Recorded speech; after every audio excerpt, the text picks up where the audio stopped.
in here a little bit earlier, I kind of had a brain malfunction, and I was trying to teach from an old book for the past couple of times, but I'm right again, and so we'll be teaching from the actual book that we should be teaching from. Okay, the chapters 1, 2, 3, and 4 that we went over before, that's essentially they condensed it down into 2 chapters in this new book. So it's pretty much all the same information. Whenever we get to the study guide section, then we'll go over that a little bit more carefully. Make sure you guys get that. Okay. So drugs that are affecting the central nervous system. Okay. Starting with central nervous system stimulants. Okay. So overview. Okay. For those of you who had AP, this is a duh. Okay. For those of you who haven't, well, this is my basics. Okay. CNS is composed of the brain and the spinal cord. The CNS processes information. It's a center of coordination and control for the entire body. So whenever you're pretty clumsy, like I am at times, CNS is, not doing very good. Okay. Neurons, they have 3 functions that they can serve. Okay. These will be good for knowing something, being on your desk. Okay. They help conduct electrical impulses. They carry the impulses to the muscles and the glands. And they relay information within the central nervous system. So that's why neurons are just kind of important. They have they're pretty good. All right, neurotransmitters, or NT. Okay, for those who don't want to have to spell out neurotransmitters 97 times. Okay, they make up the language of the nervous system. Okay, this is what helps helps allow communication between the nerves and the rest of the body. Okay, so some different ones that we're going to talk about here: acetylcholine, abbreviated ACH, because again, you don't want to keep writing acetylcholine out forever. Okay, this is released by all neurons that stimulate skeletal muscles and some neurons in the ANS, which is autonomic nervous system. Okay, a nerve cell that releases acetylcholine is referred to as a cholinergic nerve cell. Okay, norepinephrine, or norepi, it's a feel-good neurotransmitter. Okay, nerve cell that releases norepi is referred to as an androgenic type of cell.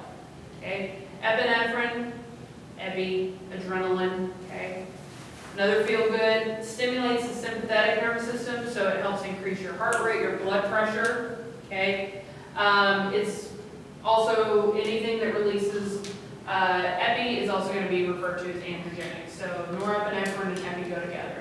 Okay, serotonin helps with stable moods, helps regulate your sleep cycles, and it also helps with pain control. So it's kind of important. Okay, dopamine helps provide focus and motivation. So, okay, whenever we get to, say, midterms, okay, and your focus and your motivation, you're just like, I just want to get this done. I just want to take these stupid tests so I can be done. Your dopamine is at a pretty low level at that point. Okay, your serotonin levels during, especially say finals, whenever you're trying to study for everything, are probably not the most stable at that point in time, because you're not going to sleep as much as you need to. Okay, analeptics, these stimulate your respiratory center. So for an example, caffeine. Hey, look at there, I brought a visual aid for you. Didn't even realize I was going to do that. Okay, caffeine is mild to potent, depending on what kind you're dealing with. Central nervous system stimulant, depending on the dosage. Okay, it will also help stimulate the respiratory center. It will also help with cardiac stimulation, dilation of the vessels, skeletal muscle stimulation, and it's also a mild diuretic. Okay, diuretic means it will make you urinate more often. Okay, so uses of analeptics. These will help treat drug-induced central nervous system depression. Okay, not to be confused with the mental disorder depression. Okay, these can be used with anesthesia. They can help treat narcolepsy. Who knows what narcolepsy is? What is it, Kiana? It's like you can be excited and then you can fall asleep. Mm-hmm. It's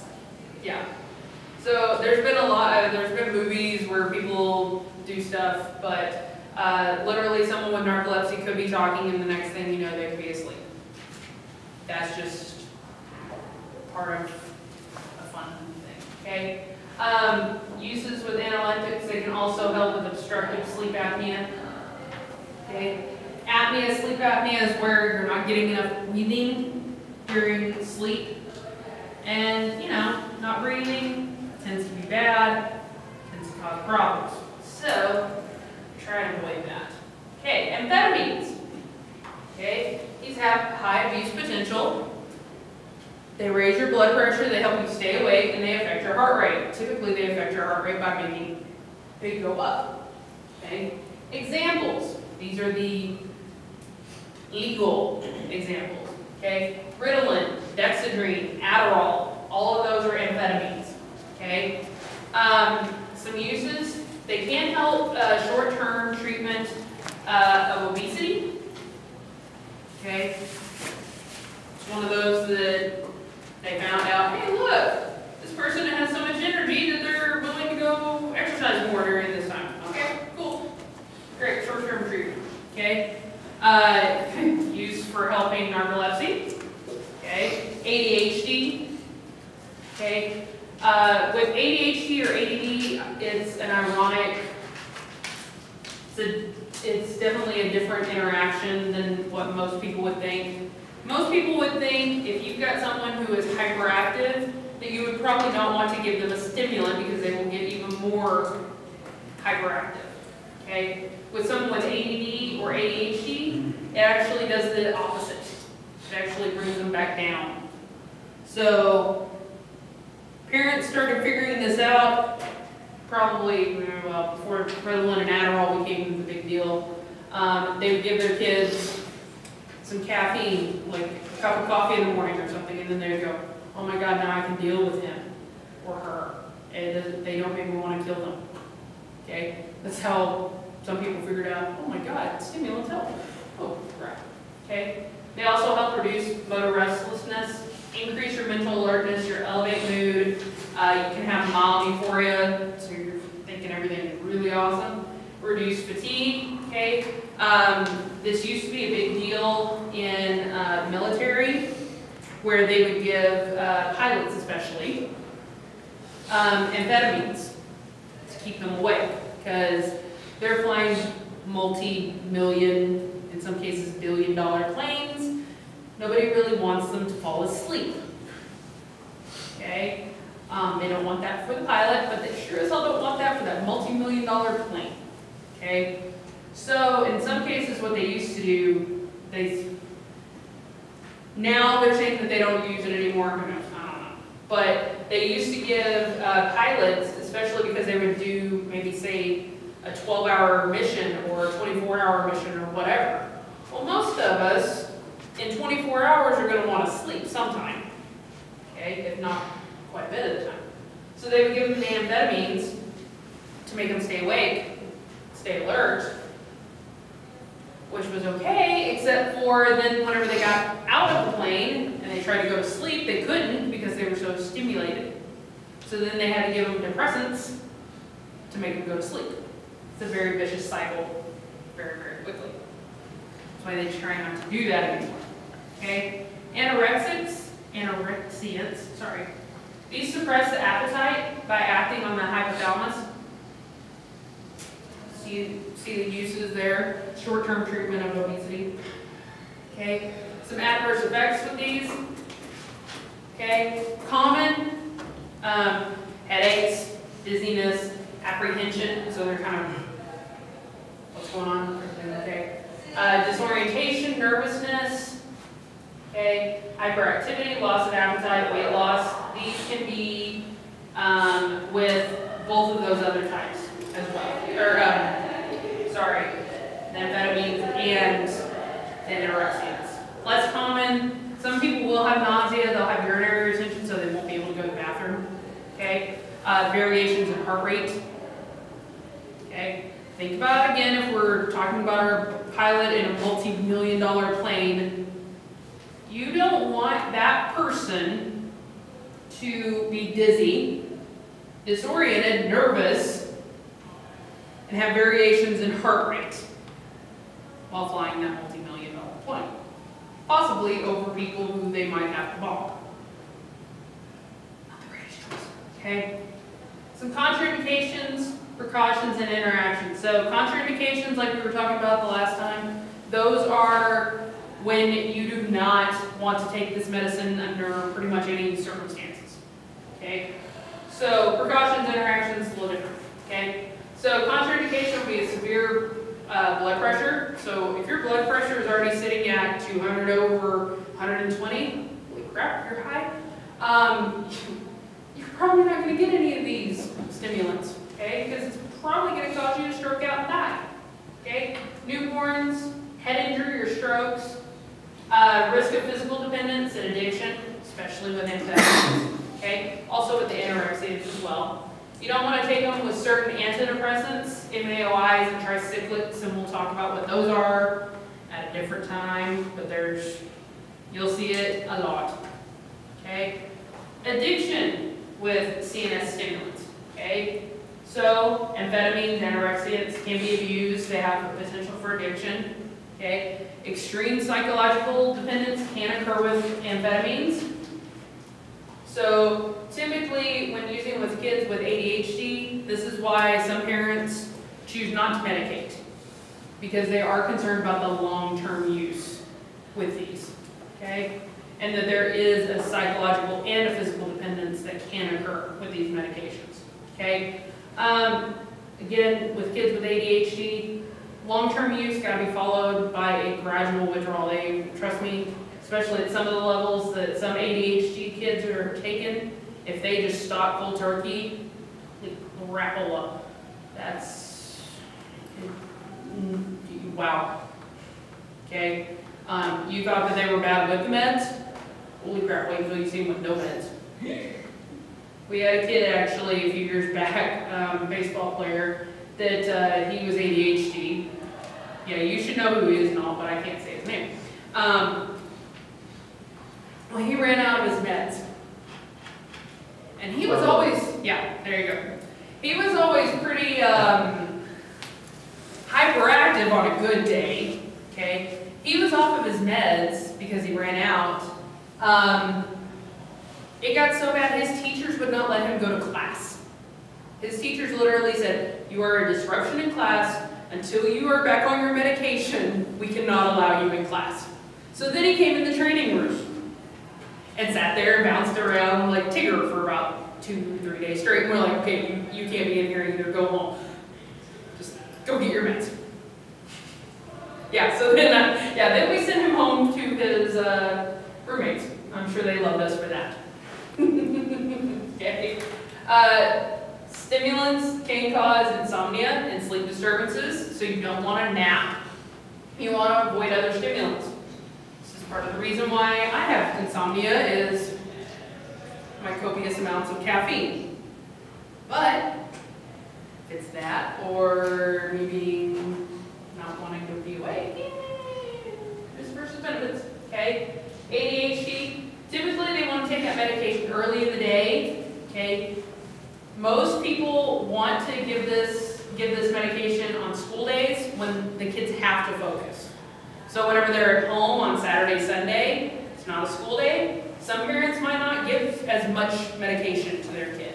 Okay. The elderly, they are very sensitive to central nervous system effects.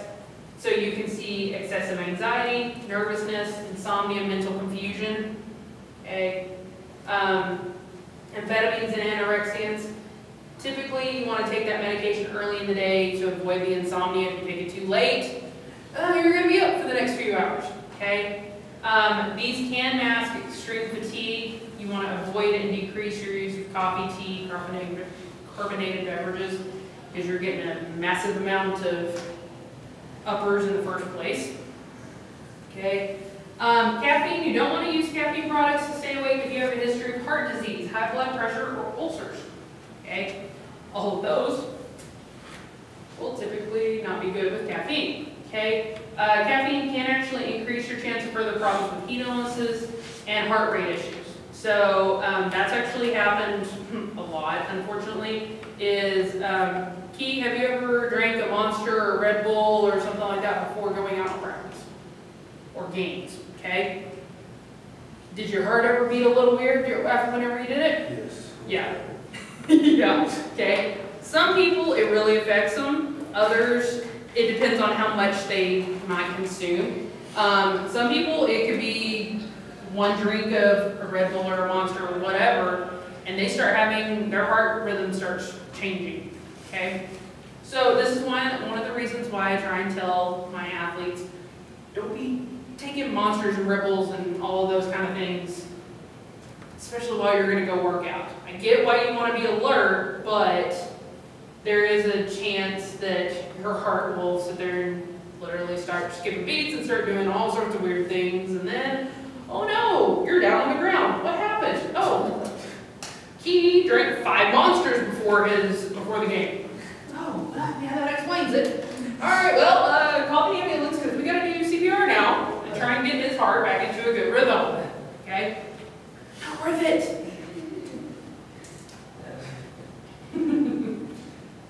That's a little much, but it is kind of true at the same time.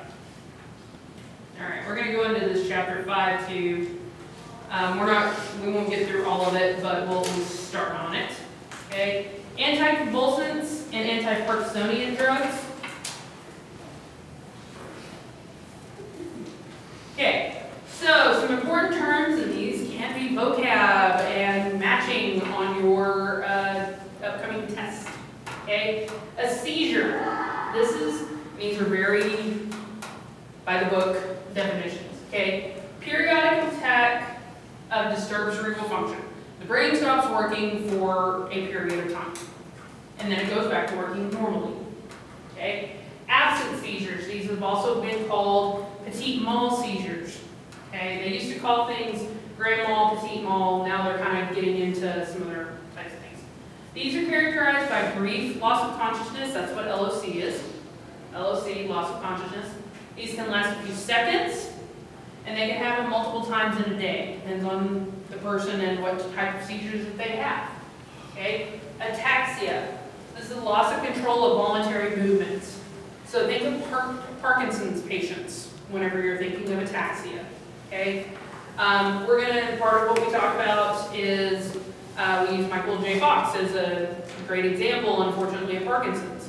Okay? I've got some videos of him. He has ataxia, so he is not able to control his voluntary movements because of the stage of his disease. Okay? Choreiform movements, this is an involuntary twitching of the limbs and the facial muscles. So typically it'll be like a smacking type of thing. This is again with Parkinsonism for the most part. That's involuntary. They are not meaning to do that. Okay? All right, epilepsy. So just because, okay, I always love whenever I gotta say this. Epilepsy is a permanent recurrent seizure disorder. Just because you have a seizure does not necessarily mean that you have epilepsy. Okay? So some thumbs are fingers, but not all fingers are thumbs. Type of thing. Okay? Jacksonian seizure, this is different, this is kind of a weird one. Okay? It's a focal seizure, so typically it begins in one part of the brain. It then begins with uncontrolled stiffening or jerking of the body that progresses to a generalized seizure. Okay? So generalized seizure, these are what you think of whenever you think of seizures being shown on TV. They're jerking, they're twitching, they're flopping around, things like that. Okay? Myoclonic seizures, again, same kind of thing that we're looking at. Sudden forceful contractions involving the muscles in the trunk, the neck, and the extremities. Okay? Nystagmus. This is typically a constant involuntary movement of the eye.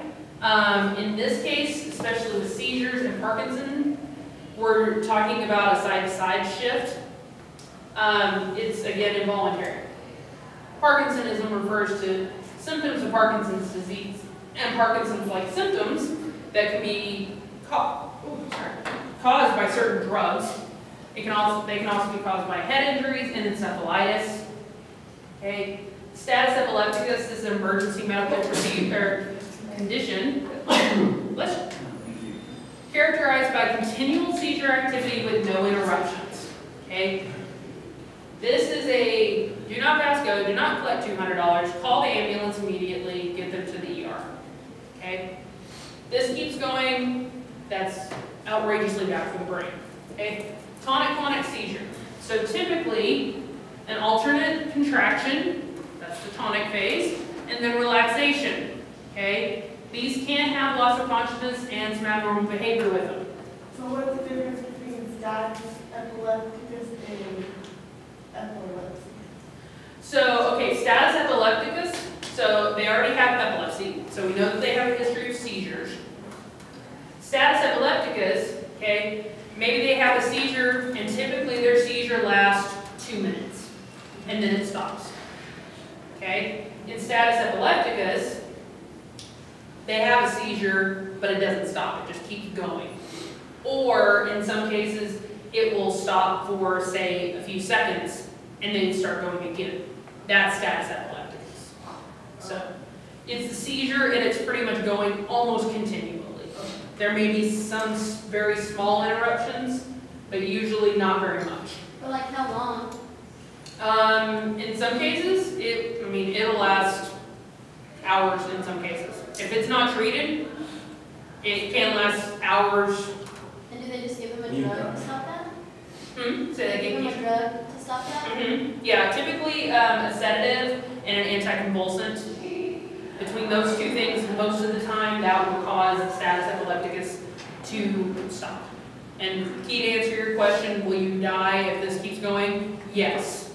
Okay? If, say that you're out in the middle of nowhere, okay, and you can't get to a hospital, it's entirely possible that someone that's having status elepticus could die before they get the medicine. Somebody who has epilepsy or status epilepticus, like, have like a shock or something that makes you Partially, because most people who have epilepsy or seizure disorder, which is slightly different, but those with epilepsy or seizure disorders typically are taking a daily medication that should stabilize the seizure activity, not always. Sometimes what they'll call a breakthrough seizure, so it'll come through whatever medication it is, okay? And also, some seizures are just so bad that they have to have more medication than just the stable level that the person might normally have in their system. And unfortunately, unlike an EpiPen for like an allergy, they don't give you a Haldol pen to stab somebody with whenever they have status epilepticus. They just tell you get them to the ER, get them to the ambulance, and then they have the meds. The only problem is, what if you're not in that area where you have places? Then, yeah, it's not good. So is epilepsy, that means they will like have seizures like their whole life? Like Yeah, more than likely. And so, There are some types of epilepsy that, especially that start in infancy, that you may, to use the term, grow out of it, where they're not as frequent or they don't have it anymore. But that's a little uncommon, to tell you the truth. And so is seizure just like the category name for all of those, or like The seizure is just talking about the seizure activity of that moment. So any one of us in here could have a seizure. Just because we have a seizure doesn't mean we have epilepsy. So certain drugs will cause seizures. If you have a head injury, you can have seizures, but that doesn't mean you have epilepsy. Okay?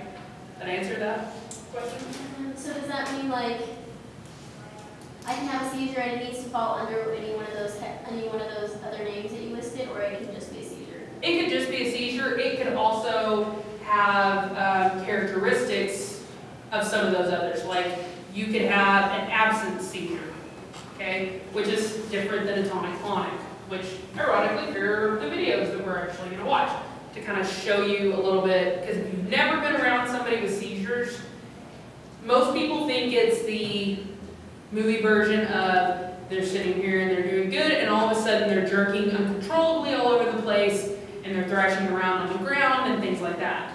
That's not how all seizures are. Okay? In fact, a lot of them don't look like that at all.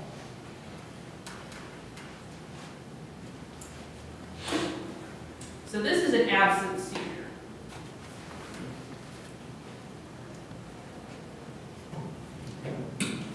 Seizure? Yeah, okay. Well, go ahead and start whenever you're ready.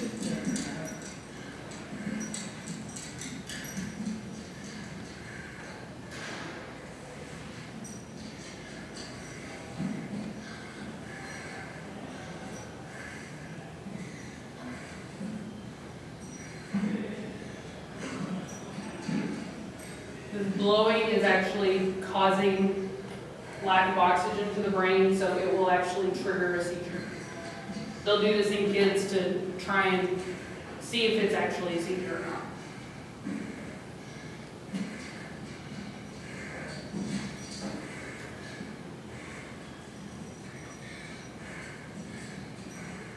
Plus, it's just pretty hard to keep pulling off these things.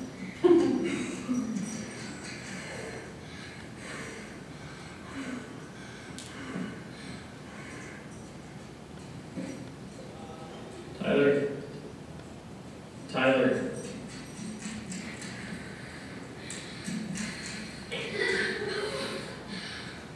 Tyler. Tyler, you can stop. Tyler. What? Hi. You can stop now. Take a deep breath. You're okay. You can. See? Okay, so that was absent seizure. So typically, especially if you don't know what they're looking like in somebody, sometimes it'll look like they're just staring off into space. Okay? That can sometimes be an absent seizure in someone like this. Is that Yeah. one of the tests? That's one of the tests that they can do is they'll sit there and they'll have to blow. Can that be dangerous to them? It can, yes, no, you're absolutely right. No, you're absolutely right. All of a sudden he's like, Yeah, no, you're absolutely right. However, unfortunately, the reason why they did this video of it is because that was one of the tests that they had this child do in the hospital to see the absent seizures. Well, but since not a whole lot of people understand an absent seizure, that's why they did this video, because they knew we make him do this, just like in the hospital, he's going to start having symptoms. So, no, I'm not saying that that's a great idea to use your child to make that video, but it is a very good visual aid. Yes? Can playing the sport cause it since like you're in breathing and not short breath? It's possible. It depends. That's part of the... Yeah, if you've never had to deal with seizures, or anybody in your family, be thankful. It's a interesting ride. Take a moment. August 21st at 3:44 p.m. Okay, this is one. Yeah. Alright. This is an older man, obviously. That He's in the back seat movement of that the car. he's making with his staring at mouth, that's part of his seizure symptoms. Okay, sweetheart. what is it? The choreoform movement, smacking, Oh. and the noises, that's part of his type of a seizure.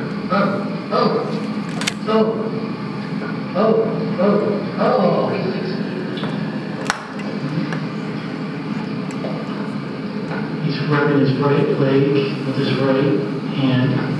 Your chin is tense. Very tense. Hands tense. Actually, it's not that tense. A lot of chopping going on. Can you feel me, baby? Can you hear me? You see how tense his neck muscles are right there? It's an eye that does. Yes, Right? very tense. Can you hear me? Okay. Hey, hands up. Can you hear me? Hey, look at me. Hey. You alright? You're so cute.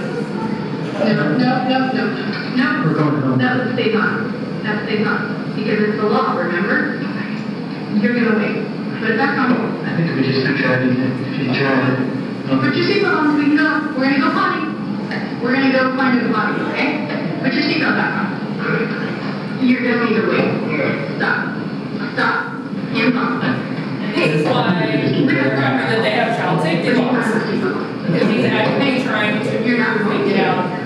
You're gonna wait. Chuck. Baby. Chuck. Let me see your tongue again. Open your How mouth. very good. Let me see your tongue. Can you put your seatbelt on, Jim? Put your seatbelt on and we'll go to the bathroom.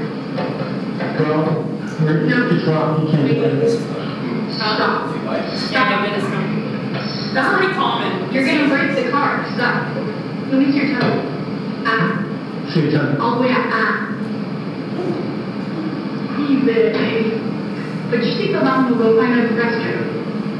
You won't, Jeff, it won't work. It's not gonna work. I have a time clock on. Stop. Look at me. Why? Because we have the time clock on. When the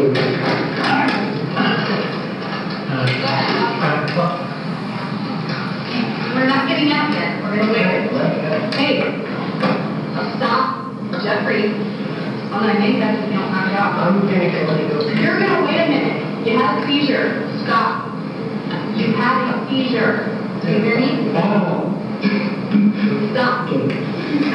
Stop. Jeffrey, look at me. You had a seizure. You need to stop. You're not getting out of the car yet. Because you're still out of it. You need to wait. Because you're still out of it and I don't want you to fall over. You're dizzy. Stop. Stop right now. Stop. You're stopping. Put your seatbelt on right now. Put your seatbelt on. His seizures, from what I've read on that young man, his were part of traumatic brain injury, after traumatic brain injury, okay? That's his wife in the video, okay? Okay, guys, you imagine being someone's husband, wife, and then something happens like a traumatic brain injury and then they start acting, they have issues like that. You went from being a husband or a wife to being a caregiver. Did you notice how, did she sound more like a wife most of that time or more like a mom? She sounded like a mom, okay? Because that's how she was reacting to that, okay? That's another type of seizure, okay? His happened to come, like I said, because of a traumatic brain injury, I believe. But you can see how out of it he was. This is nystagmus. This is really quick. Itsy bitsy spider went up the water spout. See how his eyes are shifting? Came the rain and washed the spider out. Out came Shaking. the sun and dried up all the rain. The itsy bitsy spider went up the spout again. Some people, it's very, very easy to tell. Part of the reason, unfortunately, why I happen to know about this is one of my younger cousins has a very severe form of epilepsy. His seizures started about, within 2 to 3 days of him being born. And he'll have hundreds per day, okay? He has the nystagmus, so he'll be sitting there, you'll have him in your arms or something like that, and all of a sudden you look over and you just see his eyes shifting back and forth, okay? If you don't know what you're looking for, everybody's just like, oh, okay, he's just looking back and forth or whatever. No, completely different, okay? So just with his eyes moving like that, he's having a seizure. Mm-hmm. Yeah, my little cousin, he has, like I said, a very, very rare form of epilepsy. It's only about, he's like one of 200 in the entire world that has that specific type of epilepsy. He has the tonic-clonic, he has absence seizures, he has the nystagmus, and he'll have them, like I said, whenever before. They've got some medication that he's working on now that's actually seeming to help. His type of epilepsy does not respond to typical anti-seizure meds. So they've tried a little bit of everything. And they're finally kind of getting at they've got this new drug which is actually for heart conditions. Typically deals with the rhythm of the heart, actually. On him, it reduces his seizures. It's really odd. Yeah. My mom has seizures like this, like an estimate. I remember you like go is bad or it's just a seizures. Say that again. The memory. Memory with seizures is an interesting thing to deal with because sometimes, especially when they're in the seizure, they will probably forget what happened. So I mean, they, like chocolate, stuff like Typically not, but maybe if they were in a seizure for long periods of time and it was uncontrolled epilepsy, you might have some major problems remembering, but most people typically not. Typically it's just maybe who was talking to them, who was trying to help them through the seizure, where they're like, well, not 100% sure where I'm at right now. Like the guy in the second video, you know, he's like, well, why do I have to stay in the car? You know, why do I have to keep the seatbelt on? He obviously had forgotten to keep the seatbelt in the car, you know, on in the car whenever we're driving. Okay? So amnesia can occur. It just kind of depends on on what you're dealing with. All right, we will stop there, and we'll pick up the happy world of seizures